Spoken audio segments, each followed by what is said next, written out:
नमस्ते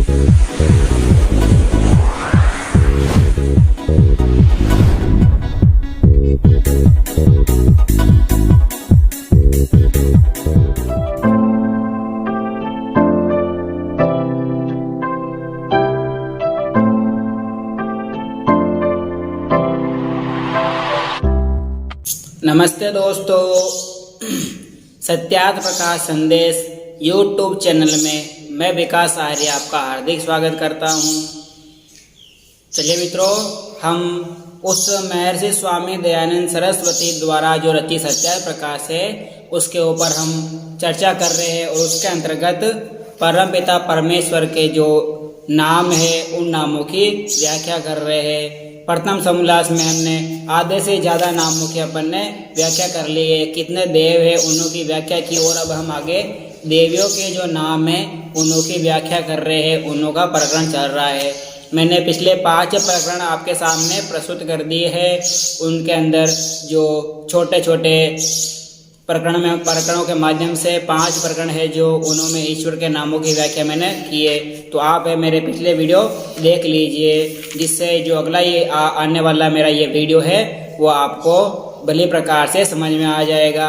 चलिए, तो हम ज़्यादा आगे बढ़ते हुए सीधे उस परमपिता परमात्मा के जो नामों की व्याख्या है वो हम कर रहे हैं। तो उन्हीं के अंतर्गत आज अगला जो प्रकरण है उसका हम प्रारंभ करेंगे। अब तक आपने मेरे चैनल को सब्सक्राइब नहीं किया तो सबसे पहले आप मेरे के इस चैनल को सब्सक्राइब कर दीजिए और साथ में जो बेल आइकन का बटन है उसको भी प्रेस कर दीजिए, जिससे मेरा आने वाला हर एक वीडियो का नोटिफिकेशन है आपको मिलेगा।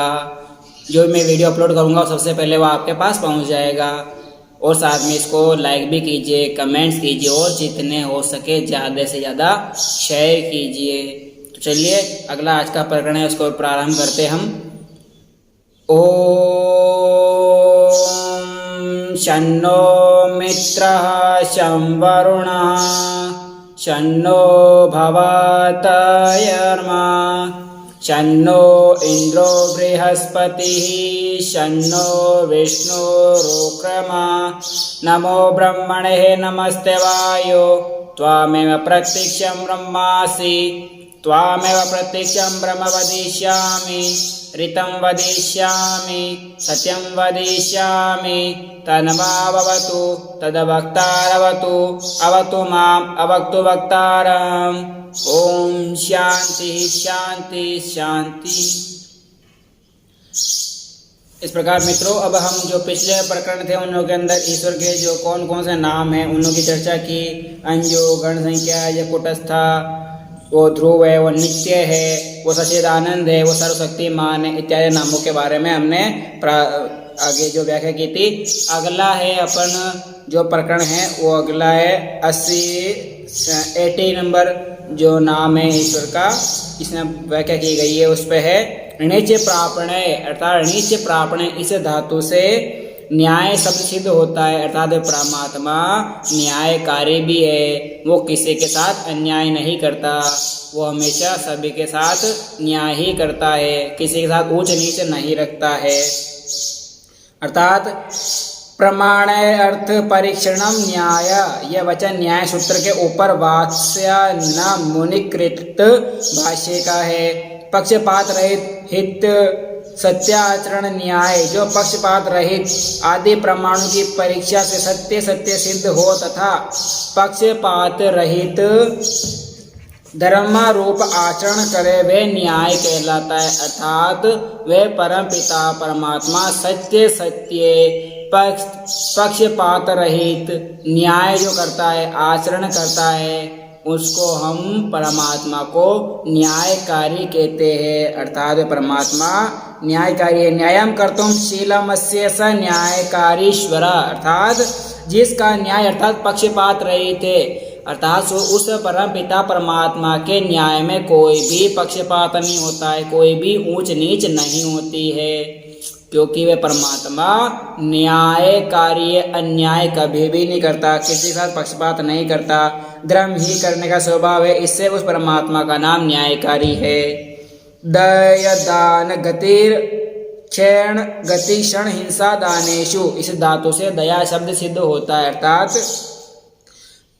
दयते ददाति जानाति गच्छति रक्षति हीनस्ति यय्या सा दया बहुवी दया विद्यते यस्य स दयालु परमेश्वर, अर्थात परमात्मा जो अभय का दाता है, सत्यासत्य सर्व विद्याओं का जानने, सभी सज्जनों की रक्षा करने और दुष्टों को यथा योग्य दंड देने वाला है। इस परमात्मा का नाम दयालु है, अर्थात परम पिता परमात्मा सत्य सत्य विद्याओं का जानने हारा है और पक्षपात रहित है और दुष्टों को यथा योग्य क्रम दंड के अनुसार उनको दंड देने वाला है, इसलिए इस परमात्मा को हम दयालु भी कहते हैं। द्वयोर्भावो द्वाभ्यां मितं स द्वाता द्वित्वं वा सैव तदेव वा तद्वैतं न विद्यते द्वैतं द्वितीयरीश्वरे भावो यस्मिन्नस्तद् द्वैतम्, अर्थात सजातीय विजातीय स्वगतेभ्यद शून्यम ब्रह्मा, अर्थात दो का होना व दोनों से युक्त होना, दो का होना या दोनों से युक्त होना, दो चीजों का होना या दोनों का मिलाप होना, वह द्वैता या द्वित अथवा द्वैत से रहित है, अर्थात परमात्मा सजातीय, जैसे मनुष्य का सजातीय दूसरा मनुष्य होता है, अर्थात मेरे समान एक और मनुष्य है, मैं इंसान हूँ, मैं आदमी, तो मेरे समान एक और बालक होगा, एक और आदमी होगा। परंतु विजातीय जैसे मनुष्य से भिन्न जाति वाला वृक्ष पाषाण आदि सब समान होते हैं, स्वगत अर्थात शरीर में आँख नाक कान आदि अवयवों का भेद है, वैसे दूसरे स्व जाते ईश्वर विजाते ईश्वर व अपने आत्मा में तत्वांतर वस्तुओं से रहित एक परमेश्वर है। इस परमेश्वर का नाम अद्वैत है, अर्थात परम पिता परमात्मा स्वगत है, अर्थात शरीर में जिस पर आँख नाक कान आदि अवयवों का भेद होता है ना, मेरा आँख है उसके भी नाक है, कान है समान, किसके ऊपर कोई नीचे होते हैं, किसी आँख मोटी, किसका नाक छोटा है, किसके आँख नाक पतली है, किसके हो जो अधर होते हैं वो मोटे होते हैं, इस प्रकार वे दूसरे स्व जाते ईश्वर विजातीय ईश्वर या अपने आत्मा में तद्वांतर वस्तु से रहित एक परमेश्वर है, अर्थात तो इन चीजों से भी एक रहित परमात्मा है, जिसमें को जो शरीर धारण नहीं करता है उसको अद्वैत कहते हैं, अर्थात परमात्मा शरीर धारण नहीं करता है, उसका कोई आकार नहीं है, जिसका पीछे निराकार अपन में नाम आया था, वे परमात्मा निराकार है, इसलिए अद्वैत नाम इस परमपिता परमात्मा का है। आगे कहते हैं गणयन्ते ये ते गुणा यैर गणयन्ति ते गुणा यो गुणेभ्यो निर्गता स निर्गुणा ईश्वरा, जितने सज सत्व रज तम रूप रस स्पर्श गंध जड़ के गुण अविद्या अल्पजता राग द्वेष अविद्या आदि क्लेश जीव के गुण है, उनसे जो पृथक है, अर्थात हमारे अंदर इच्छा है, द्वेष है, राग है, रसत्व रजो गम तुण है, स्पर्श है, गंध है, इस प्रकार जो अविद्या ये शब्द होते हैं, इनमें अशब्दम स्पर्शम स्वरूपम अवयम इत्यादि उपनिषदों का प्रमाण है कि जो शब्द स्पर्श रूप गुण आदि गुण रहित उस परमात्मा का नाम निर्गुण है, अर्थात हमारे अंदर ये सारे गुण पाए जाते हैं, अर्थात जिस वस्तु के अंदर स्पर्श वो रस रजोगुण तमोगुण सत्वगुण रस स्पर्श गंध आदि जड़ के गुण अविद्या अल्पज्ञा और राग द्वेष इच्छा काम वासना इत्यादि जो हमारे अंदर होते हैं उसके अंतर्गत वे परमात्मा नहीं आता है, अर्थात उस परम पिता परमात्मा का जो ये जो चीज़ें हमारे अंदर होती है वो उस परमपिता परमात्मा में इच्छा द्वेष वो नहीं होती, इसलिए उस परमात्मा का निर्गुण है, अर्थात वो इन गुणों से रहित है। जो हमारे अंदर गुण पाए जाते हैं वो परमात्मा में नहीं पाए जाते हैं, इसलिए परमात्मा निर्गुण है, अर्थात उसमें यह प्रकार के स्पर्श इच्छा द्वेष क्लेश ये जो गुण पाए जाते हैं ये उस परमपिता परमात्मा के नहीं है।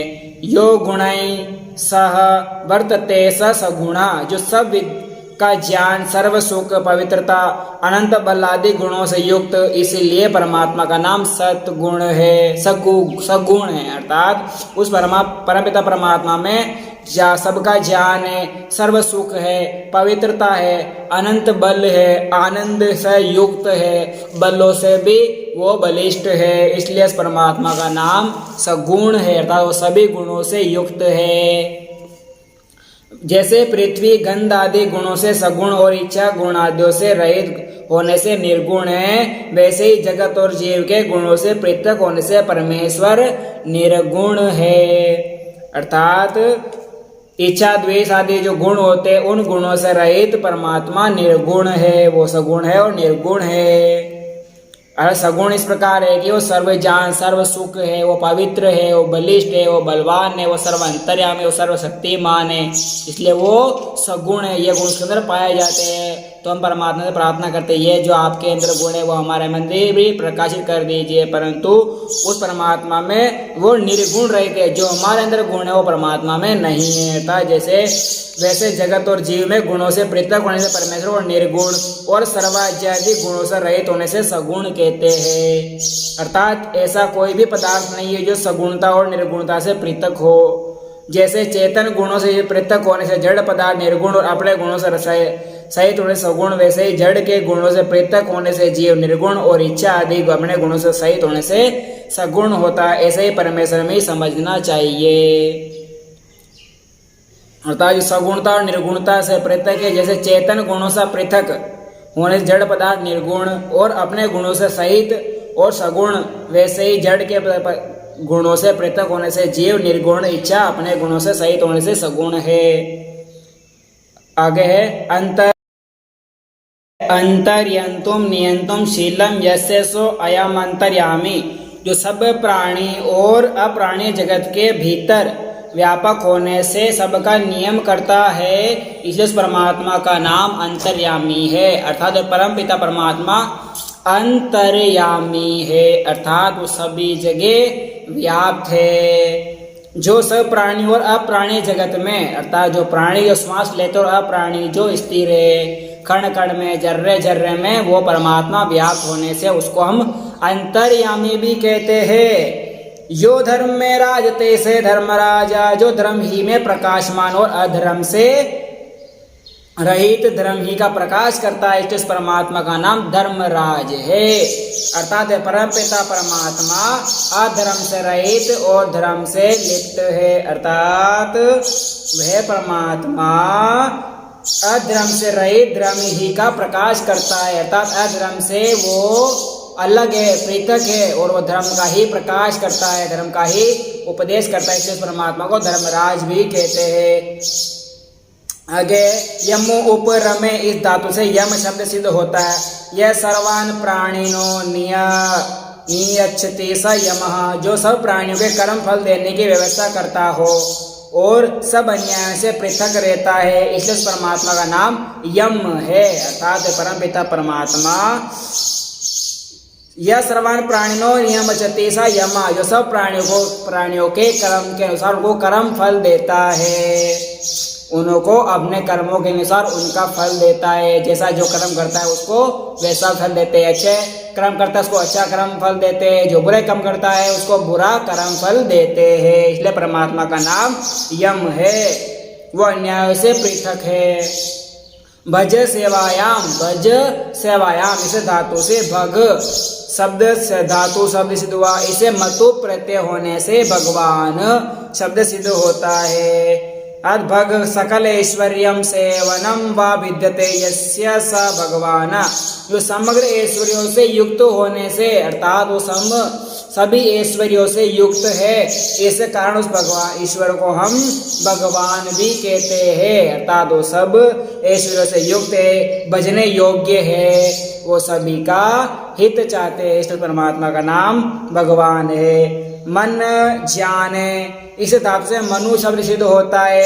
यो मन्यते स मनु, जो मनु अर्थात विशाल विज्ञानशील और मानने योग्य है, अर्थात जो परम पिता परमात्मा मनु भी है, अर्थात परमपिता परमात्मा का नाम मनु है, जो विज्ञानशील है। अर्थात हम वेदों के अंदर परमात्मा ने, उन्होंने जो परमात्मा को विज्ञानशील मनु कहते हैं, उन्होंने 72 वेद के अंदर जो भी हमारे चारों वेदों के अंदर है को विज्ञान भरा पड़ा है। ये पृथ्वी कब बनी, कैसे बनी, परमात्मा ने किस प्रकार बनाई, किस प्रकार चलेगी ये, और इसमें कितना विज्ञान भरा हुआ है, इसकी प्रलय कब होगी, आगे इसमें शब्द स्वामी जी ने इसका विषय भी दिया है कि स्थिति प्रलय कब आदि अंत होगा इस पृथ्वी का, उसके बारे में बताया है। वो भी इस पिता परमात्मा वेदों में भी कहते हैं विज्ञानशील और मानने योग्य, इसलिए परमात्मा को हम मनु भी कहते हैं।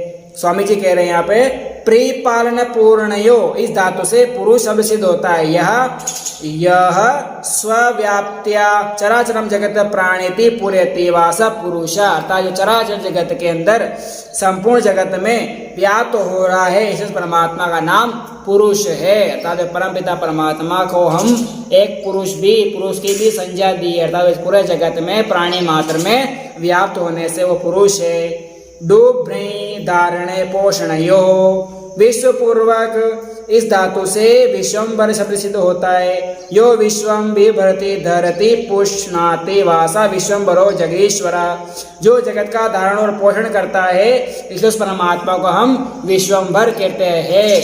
अर्थात वे परम पिता परमात्मा विश्व के कण कण में व्याप्त होने से और पूरे विश्व को, जगत को धारण और पोषण करता है। अर्थात परमपिता परमात्मा इस जगत को धारण किए हुए है, उन्हीं के ही इशारे पे हम उड़ते हैं, बैठते हैं और चलते हैं, और वो इसी का ही भरण पोषण कर रहे हैं। अर्थात उन्हीं की ही कृपा से हम अन्न आदि को जो ग्रहण करते हैं वो उसी परमपिता परमात्मा की देन है। इस परम पिता को हम विश्वम्भर भी कहते हैं, वो विश्व भर हमारे को धारण किए हुए है, जगत को धारण किया और पोषण भी करता है। कल संख्या ने अर्थात इसे धातु से काल शब्द सिद्ध होता है, अर्थात कलयति संख्यति सर्वान पदार्थान स काला, जो जगत के सर्व पदार्थों जीवों की संख्या करता है। अर्थात इस पृथ्वी के ऊपर कितने जीव है, कितने कीट पतंग आदि है, कितने मनुष्य यहाँ रहते हैं, उन सबकी संख्या करता है, उनका काल की गणना रखता है, इसलिए परमात्मा को हम काल भी कहते हैं। आगे श्रीली विशेषणे, इस धातु से शेष शब्द सिद्ध होता है। या शिष्यते सा शेषा, जो उत्पत्ति और पहले से शेष अर्थात बच रहा है, इस परमात्मा का नाम शेष है। अर्थात वह परमपिता परमात्मा उत्पत्ति अर्थात वो जन्म नहीं लेता है, और उसका प्रलय भी नहीं होता है, वो सदा आदि काल है, वो अनादि है। वो परमपिता परमात्मा पूरे ब्रह्मांड में व्याप्त होने से वो जन्म भी नहीं लेता है, वो सर्वांतर्यामी है, इसलिए उस परमात्मा को शेष भी कहते हैं। अर्थात वो इन चीजों से, यानी जो बताएगी कि यह शिष्यते सा शेषा, जो उत्पत्ति और प्रलय से शेष है, रहित है, इसलिए उस परमात्मा को हम शेष भी कहते हैं। आगे आपले व्याप्तो, इस धातु से आप्त शब्द सिद्ध होता है। यह सर्वान धर्मात्मना आपनोति वा सर्व सवै धर्मात्माभिराप्यते शल्लादिरहित स आप्तः, अर्थात जो सत्योपदेशक सकल विद्या युक्त सब धर्मात्माओं को प्राप्त होता है और धर्मात्माओं से प्राप्त होने से योग्य छल कपट आदि से रहित है, इस परमात्मा का नाम आप्त है। अर्थात परम पिता परमात्मा सत्योपदेशक है, सकल विद्या युक्त है, सब धर्मात्माओं को प्राप्त होता है और सब धर्मात्मा को प्राप्त होके छल कपट आदि से रहित है, अर्थात तो किसी प्रकार का किसी जीव के साथ में छल नहीं करता है, इसलिए परमात्मा का नाम आप्त है। आगे डुक्री करणे, इस धातु से शम पूर्वक से शंकर शब्द सिद्ध होता है, अर्थात या शंक कल्याणम सुखम करोति सा शंकर, अर्थात जो कल्याणकारी है उस परमपिता परमात्मा को हम शंकर भी कहते हैं, अर्थात वो सुख का करने हारा है, अर्थात वो सुख प्रदान करता है, हमको दुख से रहित करता है, इसलिए परमात्मा का नाम शंकर है। आगे महत शब्द, इसे देव शब्द सिद्ध होने से महादेव हो शब्द होता है, अर्थात यो महत्तम देवासा महादेवा, अर्थात जो महान देवों का भी देव है, विद्वानों का भी विद्वान है, सूर्यादि पदार्थों का प्रकाशों का भी प्रकाशक है। इसे परमात्मा का नाम महादेव है, अर्थात वो महादेवों का भी देव होने से परमपिता परमात्मा को हम महादेव भी कहते हैं, अर्थात वो विद्वानों का भी विद्वान है, वो धर्मात्माओं का भी धर्मात्मा है, इसलिए परमात्मा को हम महादेव कहते हैं। आगे है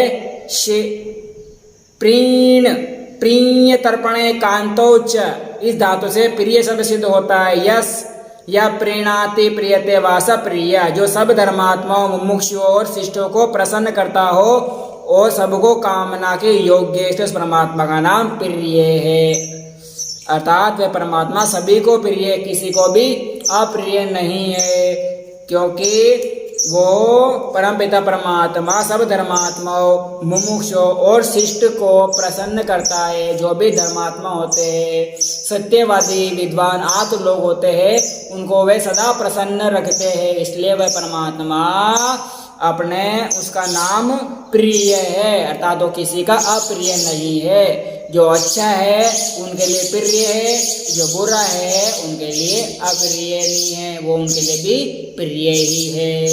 इसलिए परमात्मा न्यायकारी है, दयालु है, वो अद्वैत है, वो सर्वांतर्यामी है, वो अंतर्यामी है, वो पुरुष भी है, वो काल भी है, वो शंकर भी है और वो महादेव भी है।